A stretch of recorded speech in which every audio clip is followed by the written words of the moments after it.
স্বর্ণের ক্ষেত্রে 52.5 তোলা স্বর্ণ, স্বর্ণের ক্ষেত্রে 7.5 ভরি স্বর্ণ, রূপার ক্ষেত্রে 52.5 তোলা রূপা, 7.5 ভরি স্বর্ণ অথবা 52.5 ভরি রূপা, 7.5 ভরি স্বর্ণ, আর রূপার ক্ষেত্রে 52.5 ভরি বা তোলা, যেটা বলেন, ভরি বললেও হবে, রূপা। এখন কথা হলো, কারো কাছে কিছু স্বর্ণ আছে, কিছু রূপা আছে, কি আছে বলেন তো? কিছু স্বর্ণ, কিছু রূপা, কিছু টাকা পয়সা আছে। এই সবগুলা মিলাইলে যদি 52.5 তোলা রূপার সমপরিমাণ হয়, কারো কাছে কিছু টাকা আছে, কিছু স্বর্ণ আছে, কিছু রূপা আছে, সবগুলা মিলাইলে তার কাছে 52.5 তোলা রূপার সমপরিমাণ অর্থ আছে, তার উপরও কোরবানি ওয়াজিব। বুঝছেন?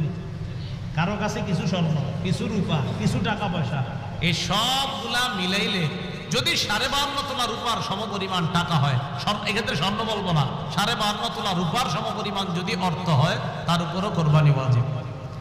আল্লাহ আমল করার তৌফিক দান করেন।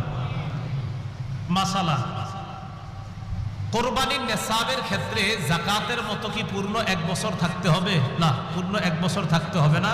কোরবানির নেসাব শুধুমাত্র আপনার 10, 11, 12 এই 3 দিন জিলহজের।